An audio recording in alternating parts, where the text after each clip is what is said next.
Robert Zemeckis is back with his new movie Here. Is it any good? Let's find out right now.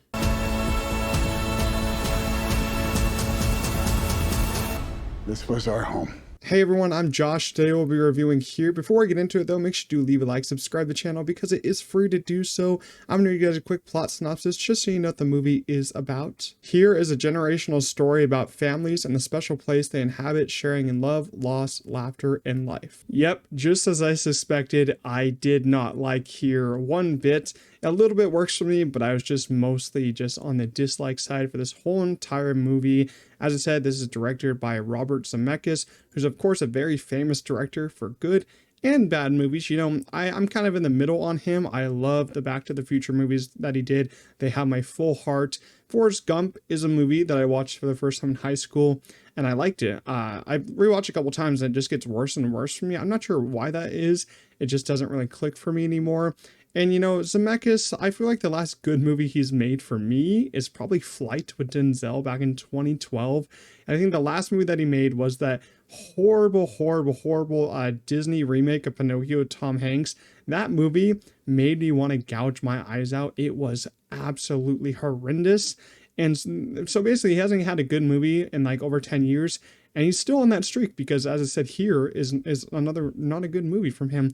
So Zemeckis, he is on a steep decline, and it's never stopping, it looks like. A positive I can say about Robert Zemeckis is that he does use very unique things in his movies. Even though this is a interesting gimmick that he uses, it is pretty unique. You know, the gimmick is kind of he places the camera in the one spot. You have that one angle for the whole entire movie, basically the whole entire movie. And yeah, it holds that whole still for the whole movie.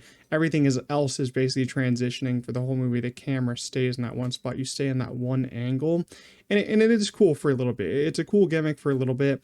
But I feel like it would have worked better as a short story opposed to like an hour and 45, I think this is kind of movie.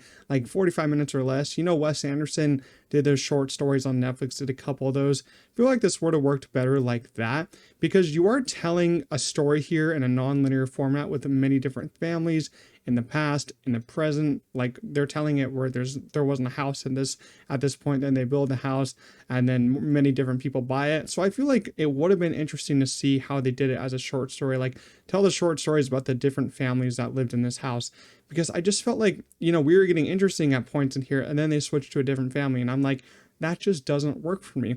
Another thing that got really annoying for me was the dissolve transitions, like the faded transitions that they use, because there's no really clear cuts that they use that I really remembered. What they do here is they use that specific angle and then they put it like a box on screen with a different shot of what's going on, and then they fade into that shot, and it's a pretty cool transition there for like the first 5 times, but then the next like 20 times that you get it, you start to get really annoyed. I mean, I guess that is the clearest way they can do it without like cutting like that, but it's just a little weird. You know, I think what's funny is that Robert Zemeckis can be really unique, but I think some of his ideas just get a little overblown sometimes, and that was the one that was just a little overblown for me. So I think that, you know, he's very unique with this movie, but it all just turns into this huge gimmick because he just uses it way too much. We got to talk about the worst element of this movie, which was the visual effects and de-aging. Oh Lord, oh my goodness. If you're one that complains about visual effects in movies and how they look bad, you do not want to go see this movie, because you can tell from the trailer that things look plasticky, because when Robin Wright walks up to the camera in the trailer and she just looks like Uncanny Valley, kind of Polar Express 2 plastic face. And in the movie, there's just 100 times more shots than that. And I'm like, I'm done with this. Like, de-aging has gotten to a point where they rely on it way too much, because it's interesting. De-aging can work for like one scene, but if you're making a movie an hour and 45 minutes, it's not going to work there. Like Indiana Jones and Dial of Destiny used it for like the first 20-30 minutes. It worked a little bit there, but the problem with de-aging older people like this is that they still have the same voices. So you have de-aged Tom Hanks and Robin Wright, but they still sound old. You know, it's interesting, you know, how you can tell the difference there, but you would clearly tell a difference in Tom Hanks' voice in this versus like Forrest Gump there and other different movies when he was young. So you have the gimmick of him de-aged to look like mid 20s and all that, 30s and all that, but he still sounds pretty old, and that's why it just doesn't work. And some of the backgrounds look very weird, which is it's just odd because I thought they did build sets for this. Maybe it was the lighting being used, but everything just looked plastic. I do want to talk about some things that I liked about the movie. I think the performances by Tom Hanks and Robin Wright are pretty good. The chemistry hasn't skipped a beat there. Paul Bettany is pretty good, but it's weird how they tried to sell this as a Tom Hanks, Robin Wright kind of movie because they're not even in it that much. They don't even show up until like 20-25 minutes in. Like there's multiple other families here. Paul Bettany has like a bigger role than Tom Hanks in this, I would say. So it's odd that they try to sell as a Tom Hanks, Robin Wright, Zemeckis reboot kind of come together again when they're not even like the main aspect of the movie because there's so many other different families here. But I did like their performances, and I will say the score by Alan Silvestri, who is just, amazing, an amazing composer, one of the most famous ones today, especially for Marvel movies, some other Zemeckis movies like Forrest Gump and I think Flight. That's usually the best part of the movie. I love the score. Thought it was a very calm score. The pacing was okay, I would say. As I said, it doesn't work for a whole movie. Hour 45 minutes is just way too long.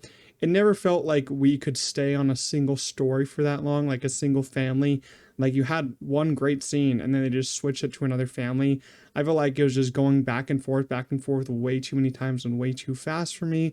So I wish we could have slowed things down just a little bit. I think that would have worked better as like a TV show maybe. Overall here mostly will only work for older audiences because I couldn't care less about it. It's interesting to see Tom Hanks and Robin Wright back together, but it's just too uncanny valley for my liking. It all just looked like plastic here, and it never really felt like they were the two main focuses of the movie. It would have worked better as a short story or a TV show rather than the full-length feature film. I'm going to give here a low 4 out of 10. If you saw the movie, make sure to leave your thoughts down in the comments. Love to discuss it with you. If you did enjoy my review, make sure to leave a like, subscribe to the channel. I'll see you guys in the next one. Peace out.